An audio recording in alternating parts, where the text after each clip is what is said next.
those liars and deceivers, are they here? That distort the news. You don't know what law is. You don't know what justice is. Where's the news agency of Nigeria? What are they?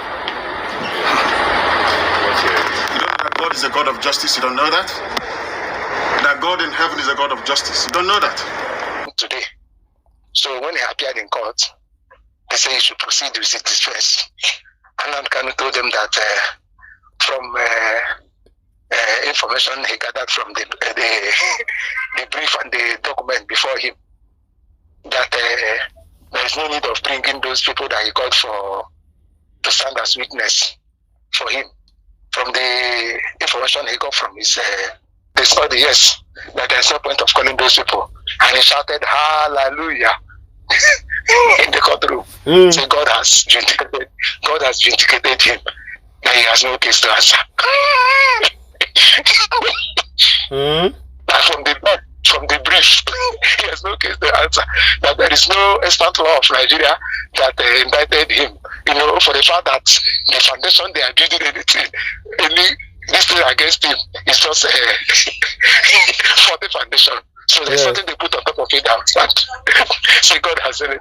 So the entire court, the judge was puzzled by the disposition of the young. So they can't wonder whether long incarceration has affected his brain. You know, whether long incarceration has affected his brain. You know, but at the end,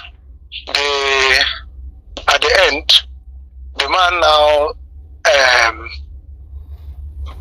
told him that he's going to adjourn the matter because he wanted to rule next tomorrow, because he gave them a number of days for them to put their defense on the same. But with the way the guy is going, that he will still give him more time, and based on that, he's going to push the day of conclusion further to November 2nd, 4th, and 6th, whether 2nd, 3rd, and 5th, for him to consult legal experts for them to guide him. Because if his submission is his defense based on the allegations against him, which the prosecuting a lawyer has provided evidence and witness before the court. So it's for him to put his defense, but for him to put his defense now, he's now saying that he has no case against him. Of which that was what he did before. And now he's repeating it again after calling for witness and now saying that there's no point of it.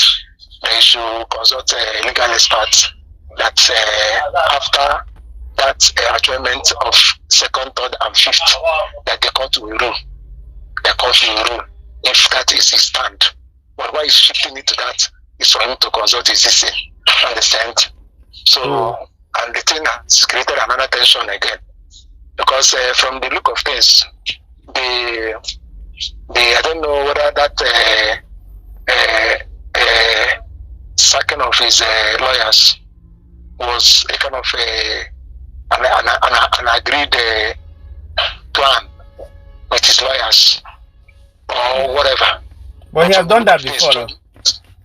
So, but from the look of things, I think two things are involved.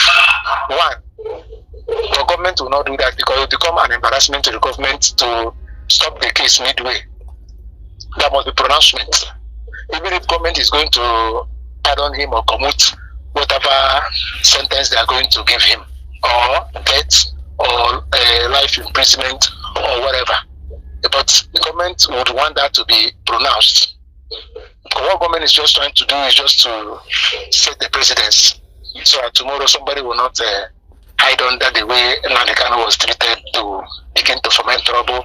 And when you go after that person, his ethnic group or his side of the country will begin to cry blue mother that it was not done to this person when this person. So that's why government will not stop midway. So even if government is going to settle this in out of court, but what from the look of things, according to some analysts, that government should look for a way to settle the matter out of court, because from Nnamdi Kanu's body language, it's like he's now ready for the matter to be sorted out of court. Do you get it? Yeah. So that's what they are saying. That from the look of this, that the guy would like the matter to be sorted out of court. That's what his body language is telling. But like I told you, what I told you is just my own analysis, my understanding about the whole thing. Understand? They are not going to discontinue the case. Rather, they would like the case to take its full course. But what happened is that this judge is going to pronounce a sentence. Understand? He's going to rule, and he's going to sentence the young man either to death or life in prison. But there is a pronouncement that he will make, and it will create. It will get the country into a boiling point. Don't like now say he has been condemned to death. That one is even no go area. Only the mere pronouncement of that, even if you are going to later to not execute him or to carry it out, it will create. You know what they can't do that now. They can't do that. That's why they're using the that's what everybody is saying. There's a pronouncement, also a mere pronouncement you make. You will light Nigeria up. You will light up the country. Because already the country is tensed. Tensed is serious.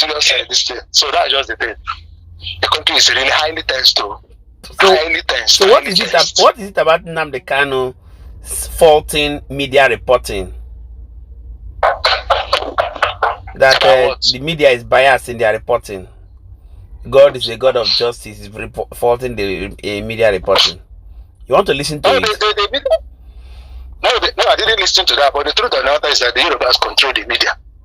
Understand? Yes. They control the media. But I don't know their angle in that case about the ongoing trial. Understand? I don't know what is their take. I don't know what is their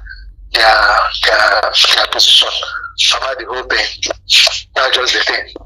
But from the look of things, they are biased. Now, you don't need to be told now. It's very obvious. It's very, very obvious that they are biased. Understand? For them, this Igbo rivalry with the West. Understand? Yeah, but it's not all of them. There are some of them that are very bitter about the Igbos. You heard the interview of the work yesterday. Yes. Did you listen to his interview? Yes, just yes. Part of it. So, but that is vehemence in saying that Ayoma people are from Igbo extraction, and they were forced to deny their Igbo identity during the war because of the Saba massacre, blah blah blah blah blah, all in an effort to push the Southeast to accept the creation of Ayoma as additional state for the Southeast region, which we have not taken further decision about that. If the additional state is going to be across the Niger or is going to be within the Southeast enclave. Did you get it?